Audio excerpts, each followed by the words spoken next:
Hey guys, 59 Gaming back again with another Godzilla video here.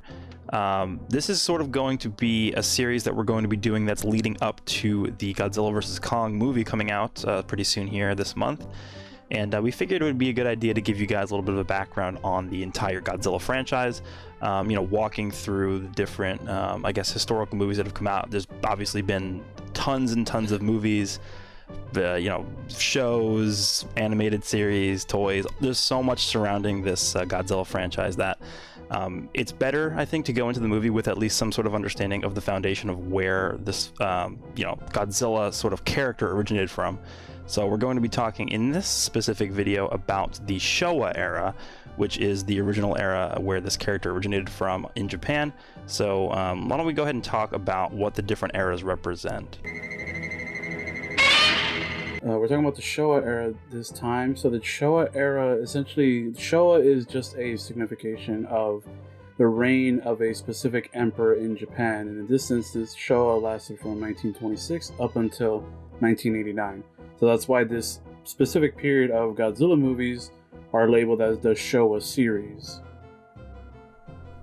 Right, so basically it's signifying the reign of a certain emperor in Japan. Yeah. So nothing really significant towards the actual movies that came out during that period. It's just a way to label which period these movies belong to. Pretty much that's all that we got here.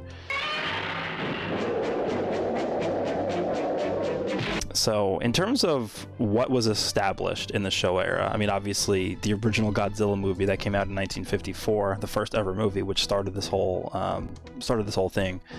The biggest thing that I take away from the original movie, other than the fact that it introduced the entire franchise as a whole, is the concept of how they sort of filmed the monster scenes, the kaiju scenes with Godzilla in it. Because Godzilla, they had to sort of come up with an idea and a way to make Godzilla look the way that he did and appear as big as he was with the limited amount of technology that they had at their disposal, right? They obviously didn't have the same kind of computer technology that we have right now. So, we have movies that are coming out like the 2014 Godzilla movie. We had the Godzilla King of the Monsters movie that came out a few years ago. Very, very computerized. All of those kaiju are, massive on the screen, destroying everything. They're just computer animation, CGI everywhere. Back in 1954, they didn't have that. So to me, the biggest takeaway that I had from the Showa era was how they sort of evolved the way that they showed off and made these monsters appear as big as they did with the costumes and stuff like that. So I thought that was really cool. Yeah, I agree. I think especially because I was reading this book by Peter Callan, I believe, and just the way they explained how the idea was obviously influenced by King Kong. The people that created Godzilla were huge fans of King Kong, and they wanted to replicate Godzilla in a stop motion format, much like King Kong.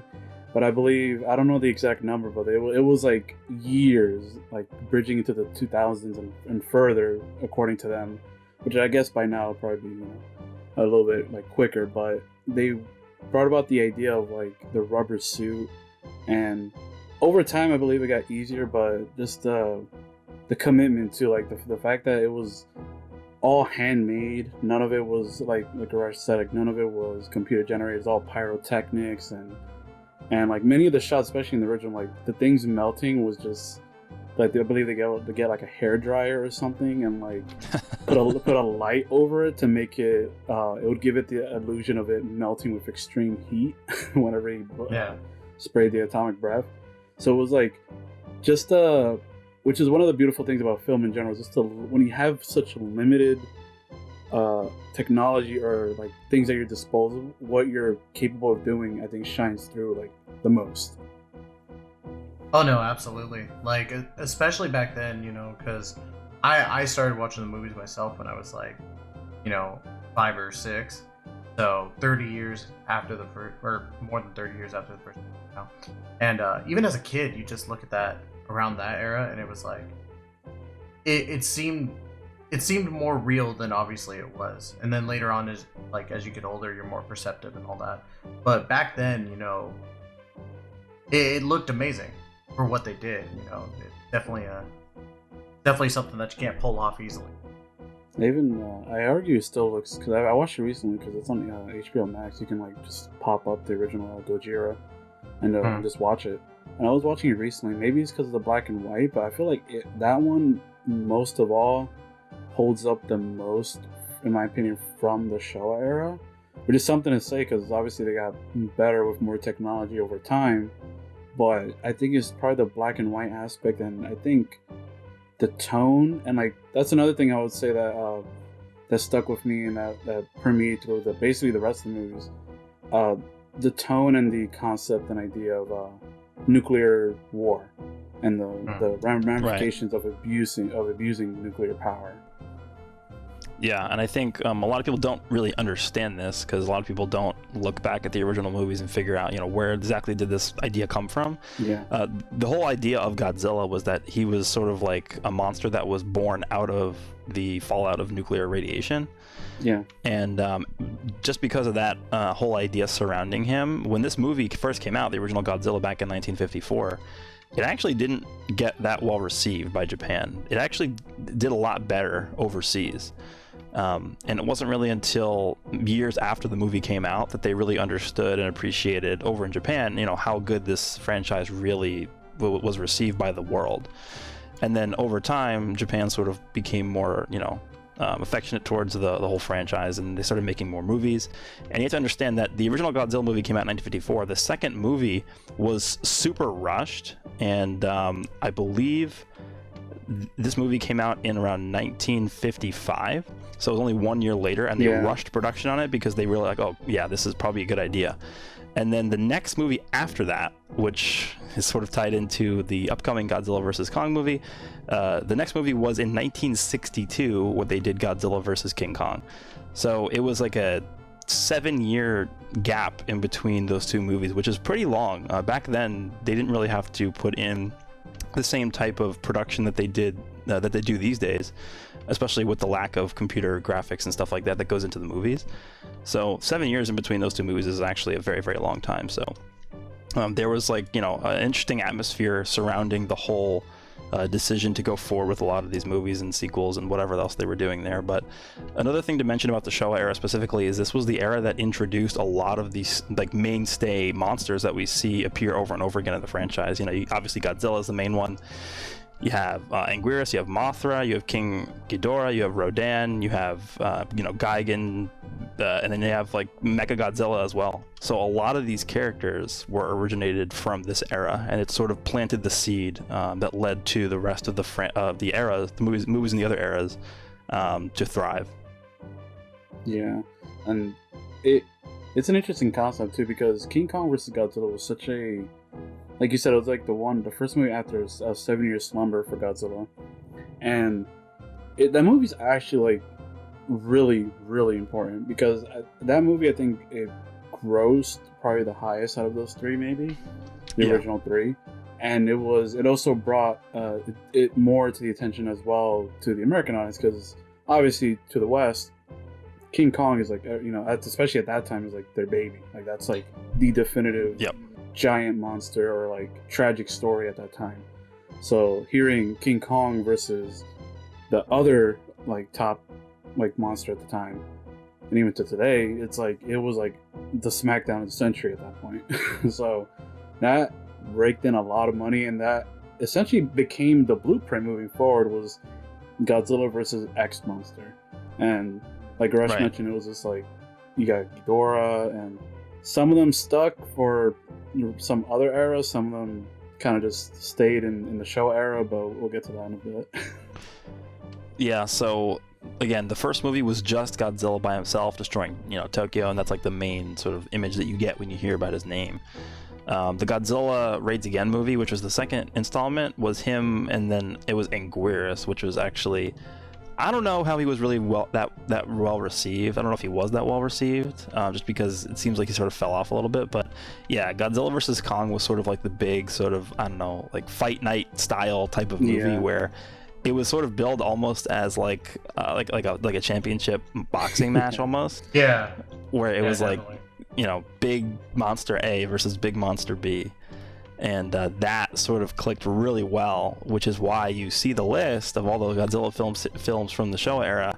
You have King Kong versus Godzilla, and then you go down the list, and then the rest of like the movies in here, like the next 10 movies are all like Godzilla versus A, Godzilla versus B, Godzilla versus C. So like they use the same formula over and over again.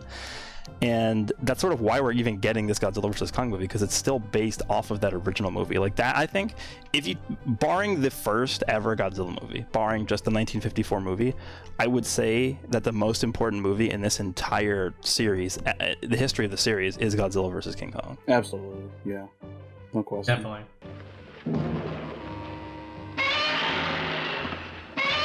All right, so here comes my question next. Favorite monster from the Showa era? Obviously Godzilla's Bard, right? Like you can't pick him. Yeah, you can't pick Godzilla. That's cheating. I think I have an inkling of which one's yours, but well, that's my meme Come answer. That's actually, I kind of want to say it's really a toss up for me for Ghidorah and Mechagodzilla. Those are like my two top. I would say Mechagodzilla, because while Ghidorah was a really like big threat, especially because it took like 7 or 8 monsters to beat him. Yeah, it was just weird seeing like especially the Mechagodzilla movie has such a funky audio track too. Like it was so like bizarre, and then seeing that thing just go to town, and it pretty much like almost killed Godzilla like twice. Godzilla got like a weird like Saiyan power up halfway through the movie.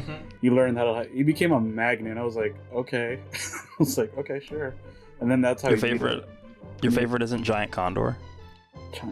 Is it? I was gonna say I miss Giant Lizard and Giant Octopus. King Caesar. I mean, yeah, he was interesting. I think my favorite has to be probably Gigan, if I had to not use Jet Jaguar. Dang you. Chris, that was mine. That was yours too? Yeah, he's cool. Yeah, he's kind of like Cyclops from X-Men a little bit. Yeah, that's what I liked about it, and that like everyone talks about the chainsaw design, but I liked his original design with the hooks. Like I thought that was really like different. Yeah. And at that time during those movies, I thought that was way more three-headed dragons, like, or like he's infamous, but Gigan just had that different feel about him. I wish they would have did him a little better in the movies, but he was sort of like their attempt at a semi-crossover between the giant mechs from like the other anime series that were out at the time and the kaiju monsters. So he was sort of like a combination of those two things, which is interesting because also you can sort of make the same case for Mechagodzilla. So so that's pretty cool. I mean, obviously there's a ton of monsters. Like there's a list of like 20 that I'm looking at right here. Yeah. So they did establish a lot back then. Oh yeah. Go ahead. Oh, I was just gonna say, like, just in general, like you look at the list of different monsters that there were, and it was just some of these I don't even remember off the top of my head. Some of them were just like something Saurus. I think it was like the one. It was like the one random, just normal dinosaur looking one, like from. Are you talking about Titanosaurus? No, Gorosaurus. Gorosaurus. Yeah, it was just like he was like a kangaroo. Like he would jump up and hit you with his feet. Yeah, I remember that. That was literally it. That's all that one did. Like everyone's just beating King Ghidorah down, and then he just goes from behind us, jumps up, kicks him in the back.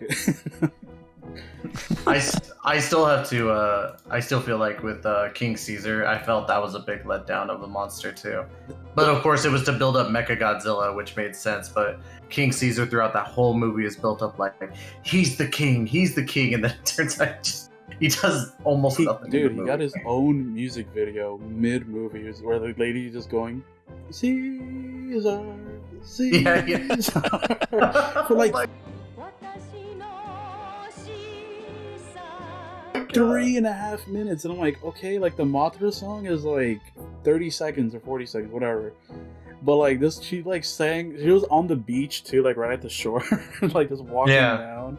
And I was just like, But I mean, he's a cool monster because the cool thing about him was that if you shot a beam in one of his eyes, he would reflect it with the other eye and like send it back. The problem was he was beating Mechagodzilla down, and then like he just forgot he had that ability. Like Like, he stopped using it. Every projectile towards him, just like he just got hit by it, and he started hiding until Godzilla showed up.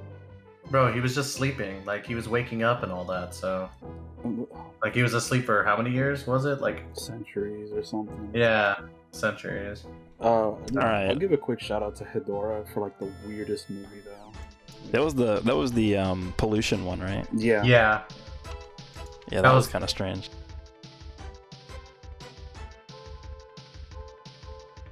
Alright, so out of all the movies that were in the Showa era, can you guys think of one that was your favorite? For me, I'll go first, I guess, because mine's pretty... I mean, I assume this might be one of yours as well, just because it's so well received. It's Destroy All Monsters. I remember watching that as a kid, and obviously, as a kid, you don't care about the human aspect of the whole thing. You just care about monsters beating the crap out of each other. So, obviously, this movie had the most monsters in it. The name Destroy All Monsters, it just had like every single monster up until that point was in the movie. And there was literally a scene where they're just all on one island. Every single kaiju is on one island, and they're just beating the crap out of each other. Yeah, it was like, that was great. Yeah, but I remember that, and I was like, all right, that's probably my favorite scene in any movie that I've seen so far for Godzilla. It's pretty cool. Yeah. Oh, go ahead, Ray. You got it. For me, I'll just say, minus the original, it's All Monsters Attack. No, okay. Because that movie was a weird one, because that was a weird, like, anti-bully movie, but it was just basically clips from, like, Son of Godzilla all spliced. I remember that. Yeah. That was the one where they had the parallel plot with, like, the kid that was getting bullied. Exactly, at the end, he just beats him up or something. Yeah, like the bully was like that other looking Oni monster or something with Minya or whatever. Like, it was that movie was oof. I would probably for me it's either Destroy All Monsters or King Kong vs. Godzilla, mainly because that was like the first one. It's more like a sentimental thing, because that was the first movie I saw that my mother introduced to me was King Kong vs. Godzilla, which again, testament to that movie was I didn't even see the original first. I saw that one. So but it'll probably be Destroy All Monsters. See, for me, like, it's basically the same thing with Geek, is that the two movies I would say that are closely tied was more sentimental, because my dad bought both of them on VHS. It was King Kong versus Godzilla, and then Godzilla versus Mechagodzilla. So, like, and I would probably have to lean more against Godzilla versus Mechagodzilla, just because of the fact that, you know, as a kid, I always questioned why King Caesar was getting his butt kicked near the end of the movie if he was so great. And then I'd be like, yes, Godzilla's better than King Caesar. And then later on, I'd be like, you guys know about King Caesar, right? And they're like, no. And I'm like, oh. Oh wait, you just reminded me that in that we mentioned Anguirus like briefly, because that was Godzilla's original like first enemy. And in Godzilla vs. Mechagodzilla, they're like buddies, because this was in that era. Because I think the original creator or the original director directed this one, but he still made it a little bit more darker. But at this point in time, this Godzilla series was more kid friendly at the time. But so Anguirus and Godzilla and all the other monsters are pretty much friends, I guess, unless your name's King Ghidorah. But Anguirus thought that was the real Godzilla. And then he went to go like say what's up or come out the ground and say hi, and then Mechagodzilla just punts him so hard.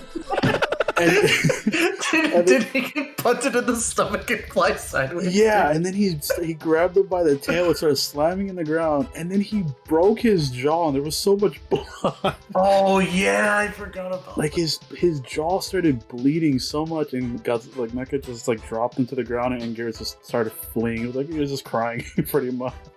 Gears got murked is what happened.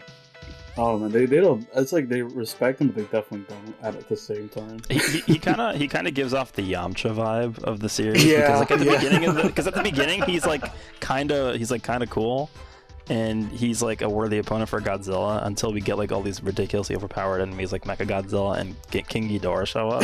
Yeah, and it's like, all right, now he's kind of just like getting beat up every movie now.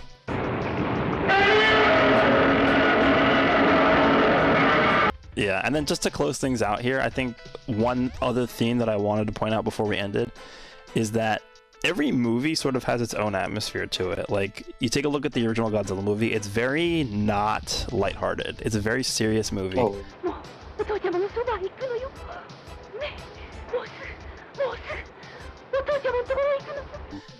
Has a very serious undertones, obviously pertaining to World War II in there, and that also plays into why it got the reception that it did when it first came out.